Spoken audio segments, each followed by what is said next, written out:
L'homme a toujours été attiré par le cosmos. La conquête de l'espace est jalonnée d'échecs retentissants et de triomphes exaltants. Ici la base de la tranquillité, Eagle a allumé. Avec la mission Apollo, nos prouesses techniques ont exaucé un vieux rêve. Un petit pas pour l'homme. Désormais, nous regardons au-delà de la Lune, vers l'espace interplanétaire. C'est un objectif très ambitieux. Mais je crois qu'on peut y arriver. Pour l'agence spatiale américaine, ce n'est pas un projet en l'air. La NASA a relancé un ambitieux programme de vols spatiaux habités. La nouvelle fusée a l'air formidable. Fouler le sol de Mars, explorer des astéroïdes. Ces exploits à venir s'appuient sur les progrès accomplis au cours des décennies passées. Nous sommes des innovateurs et des explorateurs. Rien ne peut étancher notre soif de curiosité. Il faut qu'on aille voir sur place.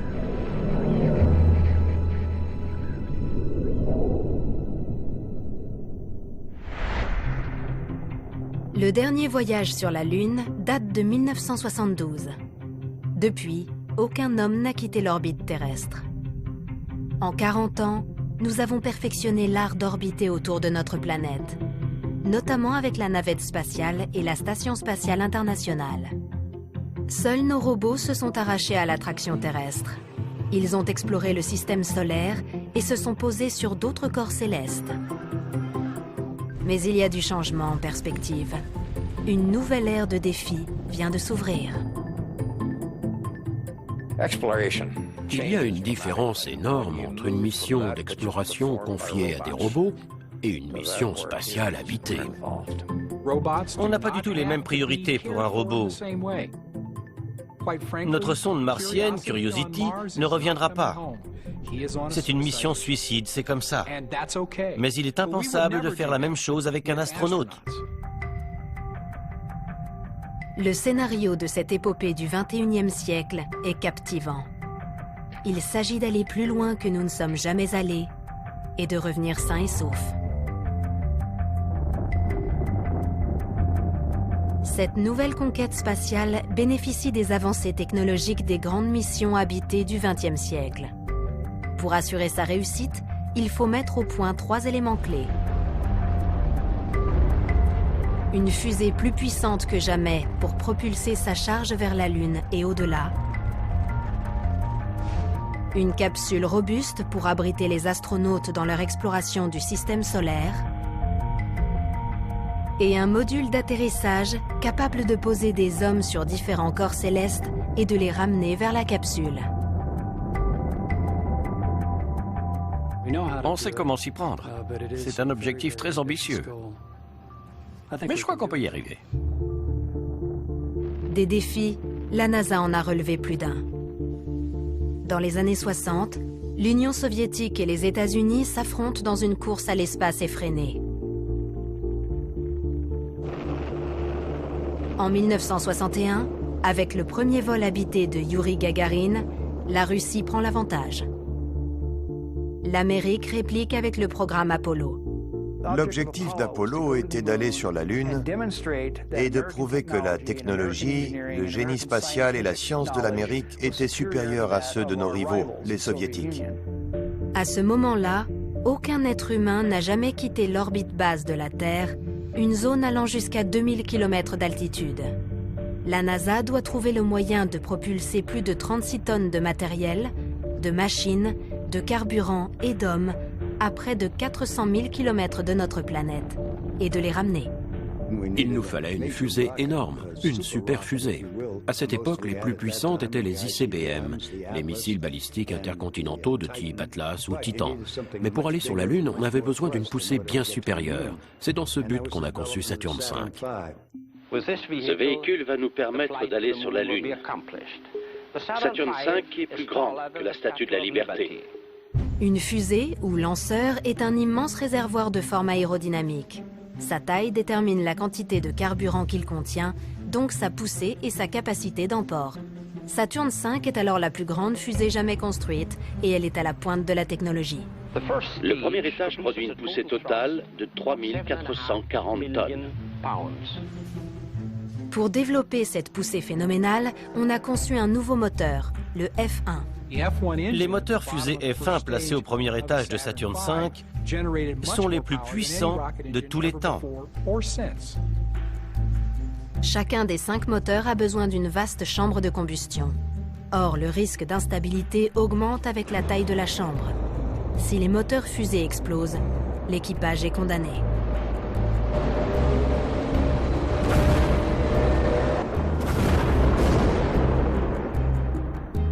Les Soviétiques ont rencontré le même problème avec la fusée lunaire N1, mais ils ont trouvé le moyen de le contourner. Au lieu de 5 gros moteurs, ils ont choisi d'équiper leurs lanceurs de 30 petits, mais ils n'ont jamais réussi à les coordonner. C'est le défaut majeur de la N1, et c'est ce qui les a empêchés d'aller sur la Lune. Après plusieurs années de tests, la NASA trouve une autre solution. Il suffit de modifier l'inclinaison des injecteurs dans la chambre de combustion. Les Américains possèdent enfin un moteur capable de faire décoller Saturne V. Il faut maintenant un second moteur pour emmener les astronautes jusqu'à la Lune. Ce sera le J2. Le J2 est le seul gros moteur au monde à pouvoir être rallumé dans l'espace. En d'autres termes, il permet à un vaisseau placé en orbite d'accélérer vers l'espace interplanétaire. Une véritable percée technologique.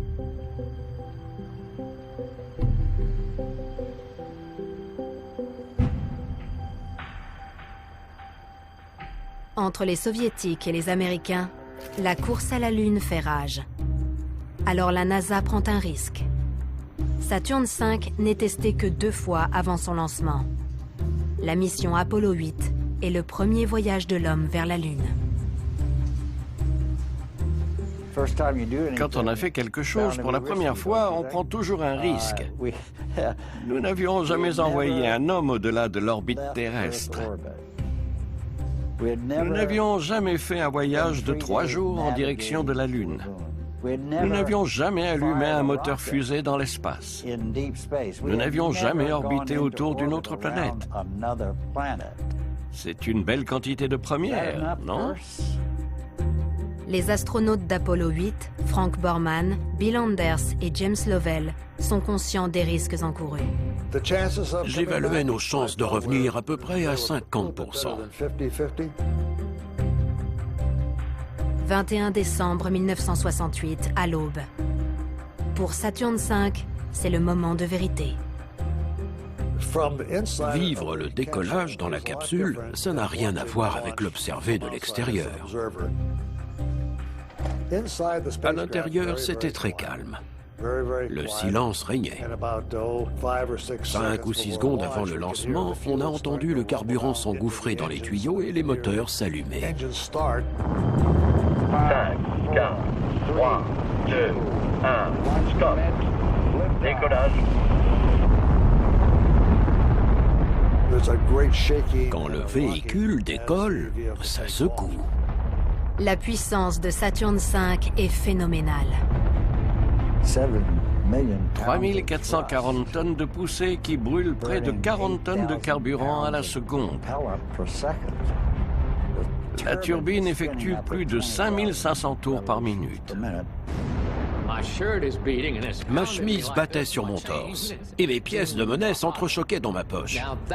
C'était l'effet que produisaient les ondes sonores lors du décollage. Le moteur F1 de Saturne V propulse les astronautes à 67 km d'altitude en 2 minutes.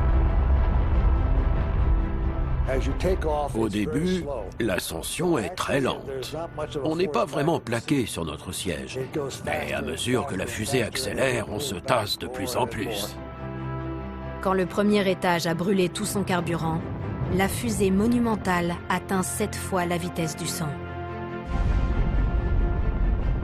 On est plaqué dans son siège à 4G, c'est-à-dire qu'on pèse 4 fois son poids.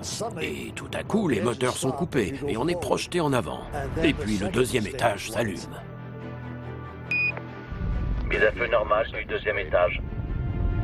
Le deuxième étage, équipé d'un moteur J2, accélère pendant 6 minutes. Puis le troisième étage, propulsé lui aussi par un J2, place Apollo 8 à 190 km d'altitude. Son équipage est maintenant en orbite. À 9h40, heure de Houston, Apollo 8 reçoit l'ordre de rallumer le J2 du troisième étage. Le vaisseau est lancé à 38 000 km/h vers la Lune. Les 3 astronautes sont les premiers hommes à quitter l'orbite terrestre.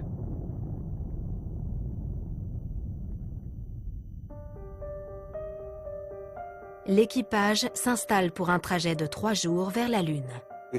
On n'a rien vu avant la phase d'approche finale. Mais quand on a tourné le vaisseau de 180 degrés, on a regardé vers le bas et on a aperçu la surface lunaire à une petite centaine de kilomètres. 69 heures après son lancement, les astronautes voient pour la première fois la face cachée de la Lune. On était comme 3 gamins devant une vitrine de bonbons. On a oublié le plan de vol. On est resté le nez collé au hublot, à regarder les cratères défiler. C'était un paysage stérile et désolé. Lors de leur première révolution autour de la Lune, ils assistent à un spectacle inouï. La première chose qu'on a vue, c'était la Terre. C'était quelque chose d'extraordinaire. On a tous pris des photos. C'est Bill qui avait l'appareil couleur. Le lever de terre de Bill Anders a marqué le XXe siècle. Cette photographie symbolise la fragilité de notre planète, suspendue, solitaire, dans le vide de l'univers. Ce clair de terre est une image d'une force exceptionnelle. Elle est entrée dans l'histoire. Elle nous dit, voici notre maison. Finalement, nous vivons nous aussi sur un petit vaisseau spatial. Et nous devons faire en sorte de préserver cette planète, notre demeure. Cette photographie devient l'étendard du mouvement écologique naissant. De l'orbite de la Lune, on pouvait cacher la Terre derrière notre pouce. Ça fait réfléchir.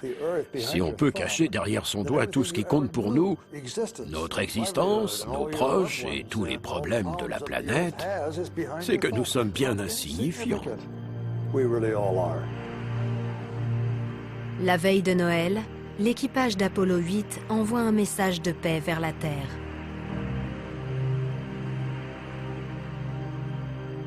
« 1968 avait été une année sinistre pour les États-Unis.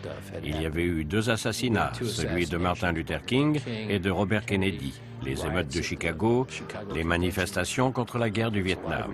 La société américaine était en pleine ébullition. Et puis, à la veille de Noël, l'équipage d'Apollo est en orbite autour de la Lune et se met à lire un extrait de la Genèse. Au commencement, Dieu créa les cieux et la terre. Or, la terre était informe et vide. Il y avait des ténèbres à la surface de l'abîme. Et Dieu dit que la lumière soit, et la lumière fut. C'est un record absolu d'audience. C'était un message très émouvant. Des hommes si loin de la Terre, seuls dans l'espace la veille de Noël. Cette lecture de la Bible, c'était très fort. Apollo 8 décrit 10 révolutions autour de la Lune. L'équipage voit le Soleil se lever et se coucher toutes les 2 heures. Il est temps d'effectuer la manœuvre la plus risquée de la mission, l'injection transterrestre. L'équipage va rallumer le moteur du module de service pendant 203 secondes. Ces 9 tonnes de poussée doivent alors placer Apollo 8 sur sa trajectoire vers la Terre. En cas de panne ou d'erreur, ils resteront prisonniers de l'orbite lunaire pour l'éternité. Chris Kraft est alors directeur de vol. Cet homme expérimenté a suivi 16 missions habitées. Il sait que le destin de l'équipage va se jouer à une fraction de seconde près. De tout le programme spatial, je n'ai jamais vécu 2 minutes plus angoissantes. Il devait allumer le moteur du vaisseau une fois passé derrière la Lune de façon très précise, afin de revenir sur Terre. Jamais 30 minutes ne m'ont paru aussi longues. Le vaisseau disparaît derrière la Lune. C'est le blackout. La salle de contrôle attend, impuissante, de voir si la mise à feu a fonctionné. Le moteur a démarré, on est sorti de l'orbite et on savait qu'on se dirigeait vers la Terre. Perçu. Sachez que le Père Noël existe. James Lovell nous a dit que le Père Noël existait bel et bien. Il avait raison. Le dernier moteur d'Apollo 8 s'est comporté exactement comme prévu. Le vaisseau accélère vers la planète bleue.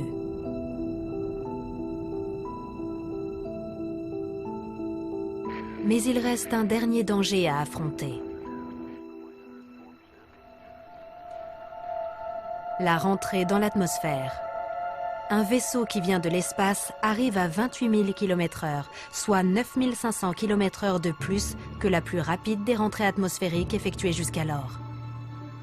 On croit que l'atmosphère est quelque chose de ténu, mais lorsqu'on la frappe de plein fouet, c'est comme de faire un plat du plongeoir de 10 mètres. Ça fait très mal. À l'inverse, si l'angle de rentrée est trop faible, on rebondit dans l'espace et c'est la fin. Apollo 8 devait se placer dans ce couloir, un angle de quelques degrés seulement. Et ensuite, il fallait que la capsule résiste à la chaleur.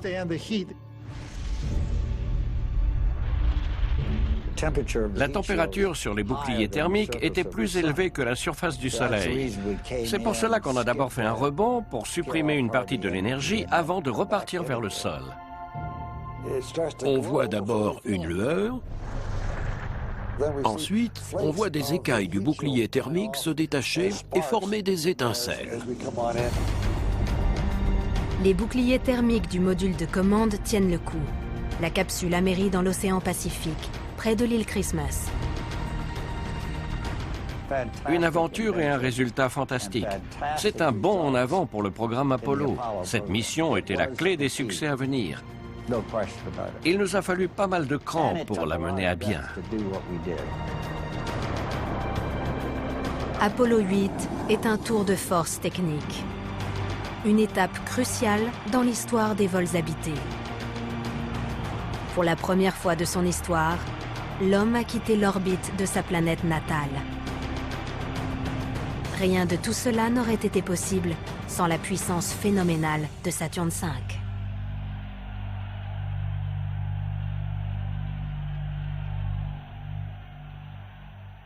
Saturne V a prouvé que l'humanité pouvait aller vers un autre corps céleste et en revenir. En 1972, Saturne V a propulsé des hommes vers la Lune pour la dernière fois. 40 ans plus tard, la NASA veut renvoyer des hommes dans l'espace interplanétaire. Cette fois, la Lune n'est que la première étape d'un voyage beaucoup plus ambitieux. Premier objectif, un vol de reconnaissance lunaire dans les années 2020. Ensuite, un rendez-vous avec l'un des 9000 astéroïdes qui croisent près de la Terre. Un échantillon du sol d'un astéroïde peut nous enseigner une multitude de choses. On a des équipes qui travaillent sur le moyen de réussir cette mission. Des astéroïdes s'approchent régulièrement de notre planète. On pourra peut-être atterrir dessus, voire en extraire du minerai. Troisième étape, un point de Lagrange. Un endroit exceptionnel situé à 1 million de kilomètres de la Terre où l'attraction gravitationnelle entre la Terre, la Lune et le Soleil s'annule. Autrement dit, un parking pour vaisseaux spatiaux. Une fois qu'on est sur un point de Lagrange, on peut aller à peu près n'importe où, avec très peu de carburant. Si on construit une station à ce point précis, on peut en faire un camp de base spatial qui ouvre de nouvelles perspectives. Et pour finir, vers les années 2030, des missions habitées vers d'autres planètes. Mars est la première sur la liste. En comparaison, un voyage sur la Lune paraît une simple formalité. La Lune n'est qu'à quelques jours de vol. Mars est bien plus éloigné et bien plus difficile à atteindre. Pour moi, c'est l'un des plus grands défis de l'exploration spatiale contemporaine.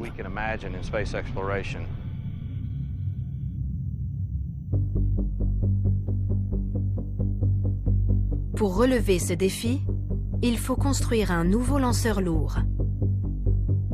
Il doit permettre d'aller plus loin, plus vite, et d'expédier en orbite tout le matériel nécessaire à une exploration spatiale lointaine. Cette fusée, c'est le Space Launch System, ou SLS.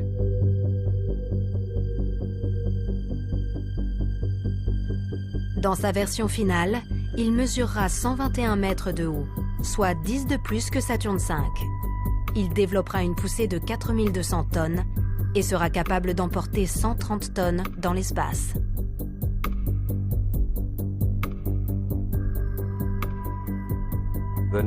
La nouvelle fusée a l'air formidable. Ça fait plaisir de revenir à ce genre de véhicule. Elle pourra évoluer pour emporter un tonnage de plus en plus important dans l'espace. Le SLS reprend les meilleurs éléments des fusées précédentes. Le premier étage dérive de la navette spatiale américaine. Il comporte 2 propulseurs d'appoint à poudre et 4 moteurs RS-25. Ces 2 systèmes ont fait leurs preuves. Ils ont accompagné les 30 années d'exploitation des navettes spatiales.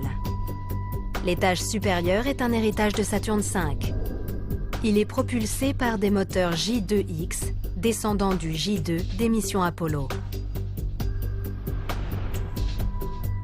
Les capacités et la flexibilité du SLS doivent beaucoup à Saturne V et à la navette spatiale.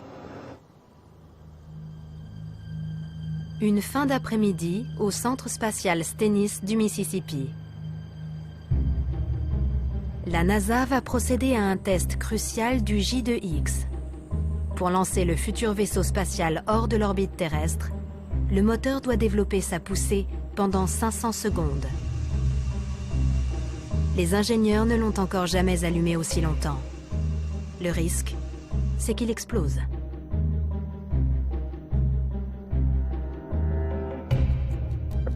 Si le moteur a disparu à la fin du test, ce sera un mauvais jour. Avant chaque test, on installe une distance de sécurité autour des installations et on ferme les portes. Le coût du test, 260 000 €. Cela peut paraître beaucoup pour 500 secondes, mais c'est finalement assez peu pour garantir la sécurité des astronautes. Séquence finale, il est 15h04. 1, 2, 3, 4, 5, 6, 7, 8, 9. Le J2X est un moteur cryogénique. Il produit des nuages de gaz brûlants à partir de combustible très froid. Le moteur est alimenté par des ergols stockés à des températures proches du zéro absolu. Et une fraction de seconde plus tard, il éjecte des gaz chauffés à près de 3000 degrés. En pleine accélération, le J2X développera une poussée de 131 tonnes. Il brûlera par seconde l'équivalent d'un bassin olympique rempli de carburant. 7, 8, 9, 300. Le bruit généré par ce système de propulsion est tel qu'on l'entend à une distance de 25 km. Dans les zones d'observation, on sent ces vibrations dans la poitrine. On porte tous des bouchons d'oreilles. Et c'est une expérience extraordinaire. 495, 16, 17, 18, 19. Temps de marche 499,97. Le moteur est resté allumé pendant 500 secondes et il n'a pas explosé.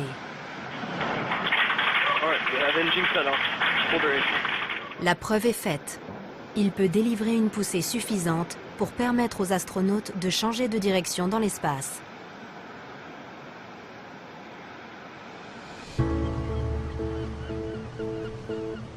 Lorsque tous les éléments du SLS auront été testés, ils seront transportés en Floride, au Centre spatial Kennedy, pour y être assemblés.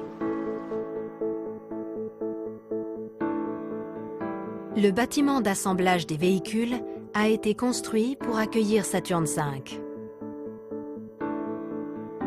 Avec ses 160 mètres du sol au plafond, c'est le plus haut hangar du monde. Son gigantisme est idéal pour le nouveau lanceur lourd de la NASA. Une fois prêt, le SLS sera monté sur un engin à chenilles pour parcourir les 4800 mètres qui le séparent du pas de lancement 39B. Le premier vol d'essai du SLS est prévu pour 2017. Gary Lyles nous offre un avant-goût de ce qui sera certainement l'un des lancements les plus spectaculaires des 30 dernières années. Les 4 RS-25 s'allumeront à T-6 secondes. Ensuite, à T0, on commandera l'allumage des boosters à poudre.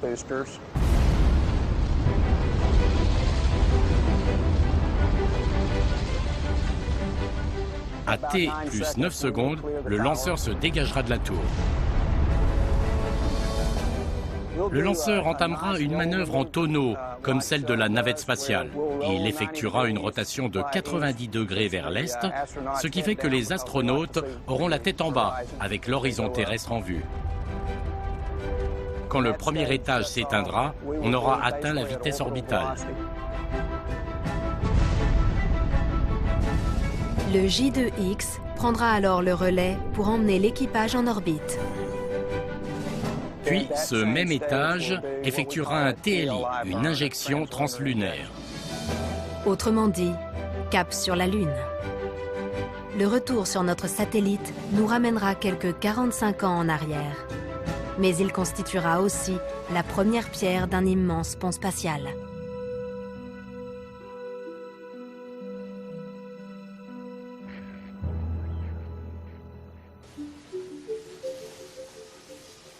Une nouvelle génération d'astronautes devra relever de nouveaux défis.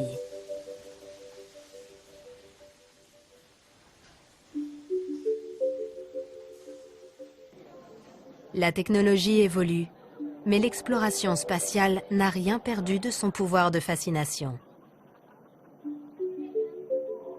Au Musée national de l'air et de l'espace, Gerald Carr retrouve le module de commande Apollo qui l'a emporté dans l'espace et ramené sur Terre. C'était une belle machine, un module de commande très polyvalent, doté d'un bon système de navigation, relativement facile à piloter et assez facile à amarrer. La construction du module de commande Apollo commence en 1961. Cette petite capsule doit remplir plusieurs rôles. Elle est à la fois une cabine d'équipage, un véhicule pour orbiter autour de la Lune et un canot de sauvetage pour protéger les astronautes pendant la rentrée atmosphérique et l'amérissage. En 1967, on règle les derniers détails. Mais la tragédie va frapper. En janvier, l'équipage d'Apollo 1, composé d'Ed White, Gus Grissom et Roger Chaffee, teste la capsule dans le pas de lancement. L'atmosphère de la cabine est saturée d'oxygène pur sous pression. Un court-circuit provoque une étincelle qui embrase la cabine. Les astronautes périssent en quelques secondes. C'est le premier accident de la NASA. Ce terrible revers entraîne la révision complète du programme Apollo. Après nous être remis de l'incendie qui avait coûté la vie aux 3 premiers membres d'équipage d'Apollo, nous avons résolu tous les problèmes et modifié la capsule de façon à en faire un véhicule beaucoup plus sûr. Lors du lancement, l'atmosphère de la cabine ne sera plus composée qu'à 60% d'oxygène. On diminue le nombre de matériaux inflammables et on facilite la manœuvre d'ouverture de la trappe. L'incendie d'Apollo 1 a sauvé le programme. En 5 ans et 17 missions, les capsules ont emporté 45 astronautes dans l'espace. Tous sont revenus vivants. La capsule a rempli les missions lunaires, 3 missions Skylab et une mission américano-russe Apollo-Soyouz. C'est un grand succès. Au cours des 30 dernières années, la NASA s'est concentrée sur l'exploration de l'orbite terrestre avec un engin ailé, la navette spatiale. Aujourd'hui, elle se tourne de nouveau vers l'espace interplanétaire et revient aux capsules de type Apollo. Ce nouveau véhicule d'exploration a été baptisé Orion. Il pèse 24 tonnes et pourra emmener 4 astronautes sur la Lune et au-delà.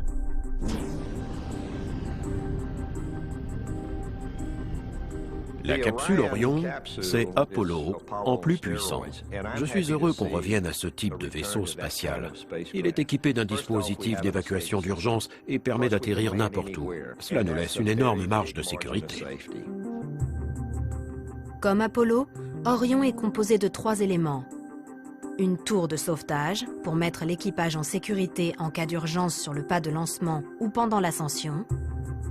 Un module de commande pour accueillir l'équipage.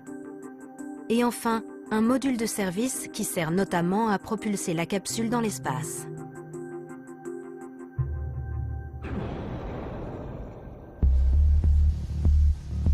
Orion ressemble fort à Apollo, mais la comparaison s'arrête à sa forme conique. Il ne s'agit pas de construire un Apollo en plus grand. On a conçu un nouveau véhicule avec les dernières technologies à notre disposition. L'intérieur d'Orion est un concentré de haute technologie. Le système de contrôle par écran tactile est dérivé de celui du Boeing 787. À l'époque d'Apollo, toutes les commandes étaient analogiques. On avait des cadrans et des jauges comme dans une voiture. Aujourd'hui, nous avons des écrans plats. Tout est commandé par ordinateur. Tout est numérique. Le système de guidage a lui aussi considérablement évolué. Quand les 3 astronautes d'Apollo sont allés sur la Lune, l'un d'eux a dû rester dans le module de commande pour le maintenir en orbite. Ce nouveau véhicule est capable de rester en orbite tout seul. Il n'est pas nécessaire de laisser un membre d'équipage à bord pour le piloter. C'est l'exemple type des progrès faits depuis l'époque d'Apollo. La première capsule Orion a été construite en Louisiane. Elle est arrivée au Centre spatial Kennedy en juillet 2012. Les techniciens règlent les derniers détails. Elle doit accomplir un premier vol inhabité en orbite en septembre 2014. On est impatient de voir ce que ça va donner. Ce sera un bon test. On va pouvoir vérifier la fiabilité de sa conception et évaluer le chemin qu'il nous reste à parcourir avant la prochaine mission habitée.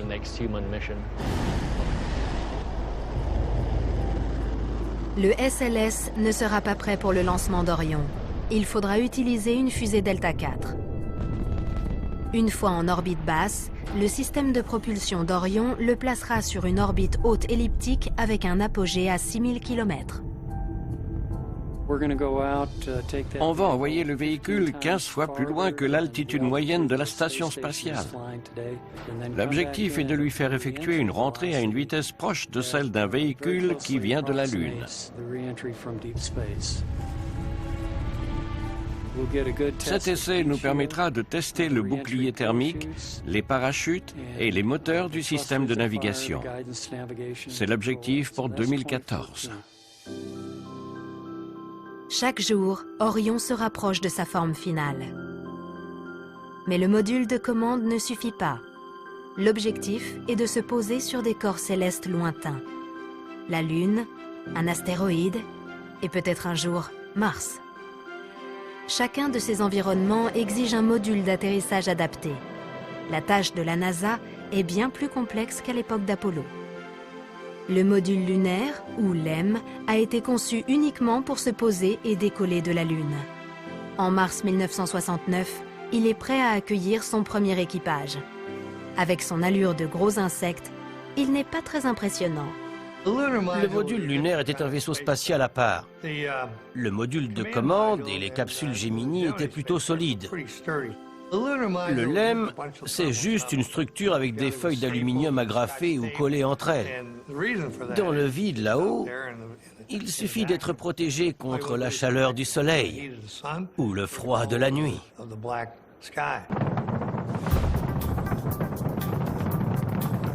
La mission d'Apollo 9 est de tester le LEM dans l'espace. Une étape essentielle pour atteindre la Lune avant la fin de l'année 1969. Apollo 9 a été la dernière mission du programme Apollo à rester dans l'orbite terrestre. Son objectif était de tester la fiabilité du module lunaire en conditions réelles, tel qu'il serait utilisé pour l'alunissage. Il fallait s'assurer que tout fonctionnait bien à bord, que le moteur de descente s'allumait, qu'il pouvait accélérer, que l'isolation était bonne, que le système d'arrimage était au point. Tous ces éléments étaient cruciaux. 7 mars 1969. Jim McDivitt et Rusty Schweickart se préparent à tester le module lunaire. Ils vont le désarrimer du véhicule Apollo et le piloter seul dans l'espace. La manœuvre est risquée. Le LEM n'a pas été conçu pour résister à la violence d'une rentrée atmosphérique. S'ils ne peuvent revenir vers le module de commande, ils sont condamnés. On serait tombé et on aurait brûlé dans l'atmosphère. Ça motive pour revenir dans le vaisseau. Un ordinateur de dernière génération embarqué assure le pilotage et la navigation du LEM. Aujourd'hui, ça paraît ridicule. Nos ordinateurs avaient une mémoire morte de 32 000 mots chacun. Ça fait 64 kilooctets. C'était de petits anneaux reliés par des fils qui transportaient des informations en code binaire.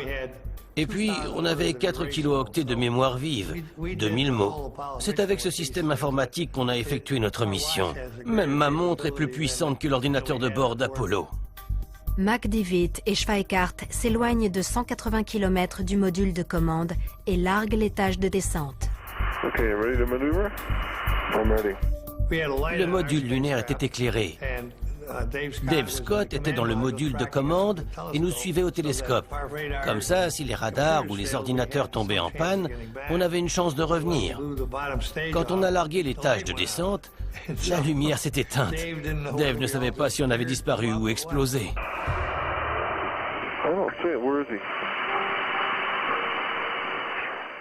Il a dit « Spider, vous êtes là ?»« Oui. »« Ah, je vous avais perdu de vue. C'était juste pour savoir si vous étiez toujours là. » Ok, on est arrimé. Eh bien, McDivitt, c'est formidable. Je veux bien cette bière. On est revenu en manuel. L'ordinateur du module lunaire a prouvé son efficacité. L'ordinateur d'Apollo était assez primitif au regard de ce qui se fait aujourd'hui. Mais à l'époque, c'était un outil de pointe. Et il a rempli sa mission. Il était capable de calculer des trajectoires, des informations de vol, de contrôler les moteurs en temps réel. C'était assez fort. Le programme Apollo va générer de nombreuses innovations informatiques. À l'époque, les ordinateurs occupent des pièces entières. Pour les embarquer à bord des capsules, il faut les miniaturiser. La NASA a contribué à la naissance des puces électroniques. Aujourd'hui, elles équipent tous les appareils de la vie courante, des voitures au téléphone. Le programme Apollo a été l'un des premiers à utiliser des circuits intégrés. C'était une invention récente et quand ils en ont commandé en quantité, ils ont parié sur son avenir. Aujourd'hui, il y a davantage de puces électroniques que d'êtres humains, mais à l'époque, il n'y en avait que quelques centaines. Été 1969. Aux États-Unis, plus de 400 000 personnes sont mobilisées pour atteindre l'objectif fixé par John Fitzgerald Kennedy, envoyer un homme sur la Lune avant la fin de la décennie. Pour la NASA, faire allunir Apollo 11 ne représente qu'une partie du défi. Le service des relations publiques de la NASA était focalisé sur les images vidéo. Les images tournées par les caméras devaient être visibles par toute la planète. Il fallait que le monde entier puisse assister à l'événement. La NASA veut que les images soient diffusées en mondovision. Mais comment faire pour retransmettre des images en direct depuis la Lune? À l'époque, il n'y avait pas de satellites de communication et toutes ces sortes de choses. La NASA décide d'utiliser le réseau de communication qui permet de suivre les sondes spatiales. Des stations réceptrices situées en Australie, en Europe et aux États-Unis recevront des images en continu à mesure que la Terre tourne. C'est ce réseau d'antennes réceptrices qui a rendu la chose possible. C'est le même système qui permet aujourd'hui les communications globales et les transmissions télévisées. 16 juillet 1969. Au terme d'une décennie d'innovation menée tambour battant, tout va se jouer lors d'une seule mission, Apollo 11. Le rêve de millions de gens, le travail de milliers de techniciens sont désormais entre les mains de 3 hommes, conduits par Neil Armstrong. Neil était le pilote d'essai le plus qualifié. De nous 3, c'était de loin celui qui avait le plus d'expérience, notamment dans la résolution de problèmes. Armstrong était un homme de peu de mots. Il disait simplement « Nous ferons ce qui nous est demandé ». Pas de sourire, pas de discussion, pas de commentaires. Buzz Aldrin cherchait la petite bête. Il vous disait « Pourquoi faut-il qu'on passe d'un bout du vaisseau à l'autre » Michael Collins était sans doute le plus insouciant des 3. L'équipage fait ses adieux au personnel au sol. Dès que Saturn V aura quitté le pas de tir, le centre de contrôle des vols habités basé à Houston prendra le relais. C'est un immense soulagement. Plus d'entraînement, plus de vérification des procédures. On va lancer la fusée, poser le pied sur la Lune et ramener cet équipage au bercail. Le soleil se levait sur l'horizon. Je voyais les vagues de l'océan au loin. C'était paisible et serein. J'ai regardé de l'autre côté, il y avait une foule immense. T-17 secondes. Le compte à rebours commence. Au centre de contrôle du lancement, c'était le moment de vérité. L'ambiance était très tendue. Je m'étais préparé au pire, il faut toujours l'être. Mais ce matin-là, tout s'est passé à la perfection.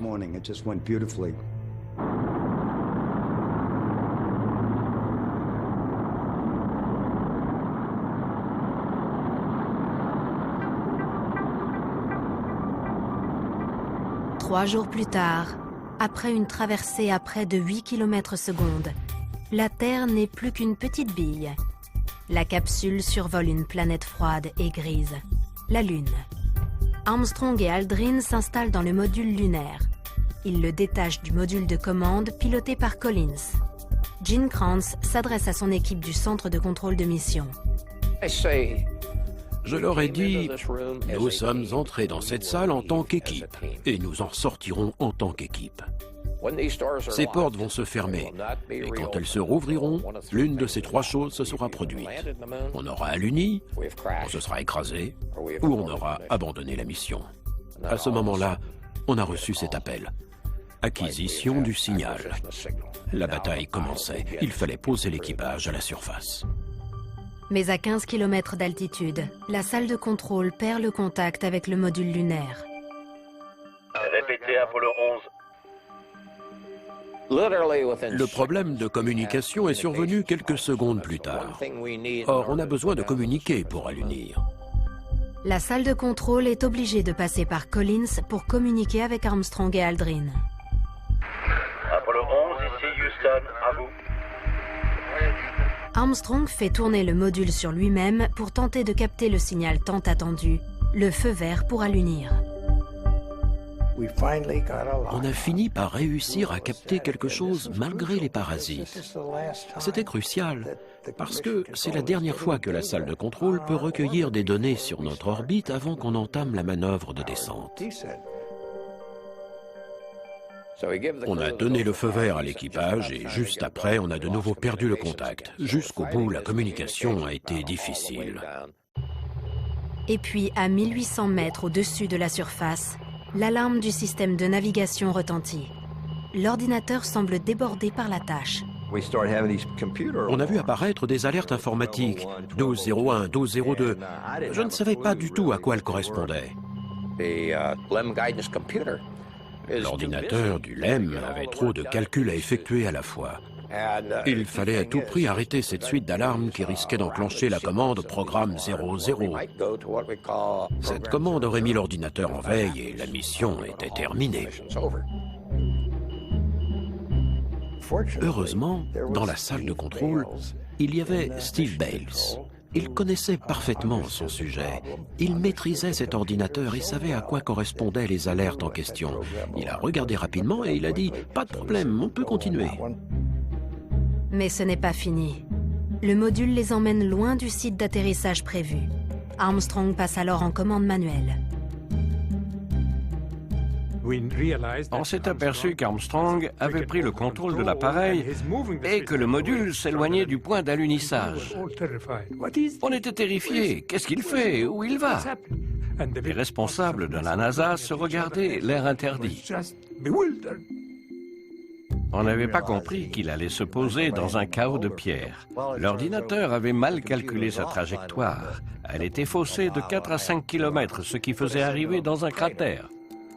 Pour éviter un atterrissage périlleux, Armstrong doit emmener le module plus loin que prévu. Le niveau de carburant baisse dangereusement. Il devait se stabiliser, survoler le champ de pierre, cabrer le module, ralentir et amorcer sa descente finale. Pour ça, il faut beaucoup de carburant et la jauge baissait. En deçà d'un certain niveau, il fallait abandonner. J'ai appelé Eagle et j'ai dit dans 60 secondes, je donne l'ordre d'annuler la mission. 60 secondes.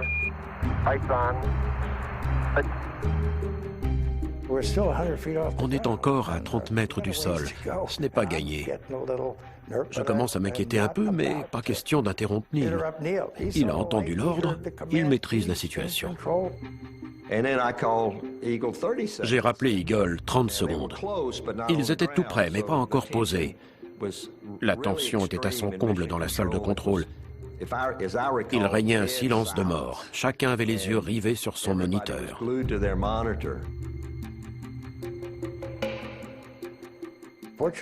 Heureusement, au bout des 30 secondes, on était à 3 mètres du sol. J'ai vu une ombre s'allonger à la surface. Quelques secondes plus tard, on soulevait de la poussière. Et puis, une sonde du train d'atterrissage a touché le sol et a envoyé un signal qui disait « Contact ». Alors j'ai dit « Signal de contact ». Signal de contact. Bon, on coupe le moteur. Ici la base de la tranquillité, Eagle a allumé. J'étais tellement excité que je n'ai même pas pu prononcer correctement le mot « tranquillité ». J'ai dû m'y reprendre à 2 fois pour dire « tranquillité », bien reçu. Certains d'entre nous étaient en train de virer au bleu, mais ça y était, on respirait. Armstrong et Aldrin ont aluni dans la mer de la Tranquillité, un bassin de basalte situé à 6 km à l'est du site prévu. Pendant les 2 heures qui ont suivi, on est resté concentré sur la sécurité de l'équipage. Pouvait-il rester sur la Lune? Et si ce n'était pas le cas, comment faire pour les sortir de là? Au dehors, le monde entier fêtait l'alunissage. 6 heures après l'alunissage, Armstrong entre dans l'histoire. Je vais sauter du lemme. C'est un petit pas pour l'homme, mais un bond de géant pour l'humanité. 20 minutes plus tard, c'est au tour de Buzz Aldrin.